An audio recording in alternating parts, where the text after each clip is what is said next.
ഇന്ന് നമുക്ക് അറ്റ്നോക്കിലെ job safety analysis എങ്ങനെ ചെയ്യാന്ന് നോക്കിയാൽ welcome to story of Vimal. അറ്റ്നോക്കിൽ 2 തരം JSA കളുണ്ട്. ജോബ് സേഫ്റ്റി അനാലിസിസ് ലെവൽ 1ഉം ജോബ് സേഫ്റ്റി അനാലിസിസ് ലെവൽ 2.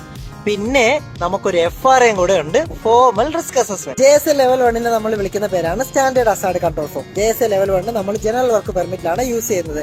അതിലെ പേര് പോലെ തന്നെ നമ്മൾ സ്റ്റാൻഡേർഡ് അസാർഡ്സും കൺട്രോൾസും മാത്രമേ JSA ലെവൽ 1ൽ മെൻഷൻ ചെയ്യുള്ളൂ. 7 ദിവസം വാലിഡിറ്റി ആണ് ഉള്ളത് ഒരു വർക്ക് പെർമിറ്റ്. ഈ വാലിഡിറ്റി തീരുമ്പോൾ തന്നെ ഈ JSA ലെവൽ 1ന്റെ വാലിഡിറ്റി ഉണ്ട്. JSA ലെവൽ 2 നമ്മൾ ഉപയോഗിക്കുന്നത് ക്രിട്ടിക്കൽ വർക്ക് പെർമിറ്റിനും ഹോട്ട് വർക്ക് പെർമിറ്റിനുമാണ്. JSA ലെവൽ 1ൽ നിന്നും വ്യത്യാസമായി ലെവൽ 2ൽ എന്തുണ്ടെന്ന് അറിയാം. സ്റ്റാൻഡേർഡ് അസാർഡ് മാത്രമല്ല ലിസ്റ്റ് ചെയ്യുന്നത്, നമ്മൾ ചെയ്യുന്ന വർക്ക് സ്റ്റെപ്പുകളൊക്കെ ഓരോന്ന് തരം തിരിച്ചിട്ട് ഓരോ വർക്ക് സ്റ്റെപ്പിലും ഉണ്ടാവുന്ന അസാർഡ്സിനെയും അതിന്റെ കൺട്രോൾസിനെയും നമ്മൾ ഇതിൽ ചേർക്കും. അതാണ് JSA ലെവൽ 2ൽ വരുന്നത്. പിന്നെ JSA ലെവൽ 2ന്റെ വാലിഡിറ്റി വരുന്നത് 2 വർഷമാണ് കേട്ടോ. ജോബ് സേഫ്റ്റി അനാലിസിസിന് പുറമെ ഞാൻ നിങ്ങളുടെ അടുത്ത് ഒരു കാര്യം കൂടെ പറഞ്ഞു, FRA ഫോർമൽ റിസ്ക് അസസ്മെന്റും കൂടെ അറ്റ്നോക്കിലുണ്ട്. കുറച്ചും കൂടെ ക്രിട്ടിക്കാലിറ്റി കൂടിയ വർക്കിനൊക്കെ നമ്മൾ FRA യൂസ് ചെയ്യും. FRA യൂസ് ചെയ്യാൻ നമ്മളടുത്ത് പറയുന്നത് IWAP ടീമാണ് കേട്ടോ.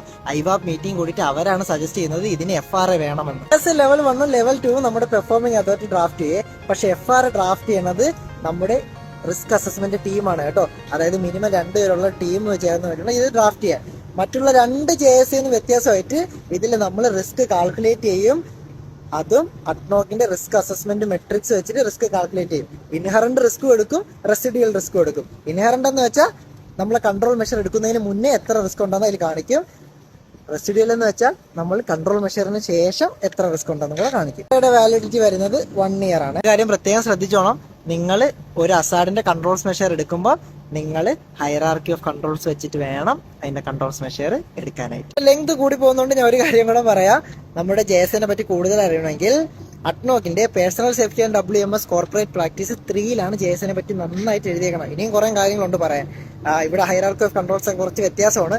അതൊക്കെ ഞാൻ എന്റെ പേഴ്സണൽ കമ്മ്യൂണിറ്റി ചാനലിൽ പറഞ്ഞു തരാമേ. അപ്പോൾ നിങ്ങൾ ആരെങ്കിലും അതിൽ ചേരാൻ താല്പര്യം ഉണ്ടെങ്കിൽ എന്റെ പ്രൊഫൈലിൽ എന്റെ കമ്മ്യൂണിറ്റി ചാനലുണ്ട്. നമുക്ക് പേഴ്സണലി കുറച്ച് ഡെവലപ്പ് ആവാം. അപ്പോൾ ഇതിൽ വീണ്ടും കാണുന്നവരേക്കും ബൈ ബൈ.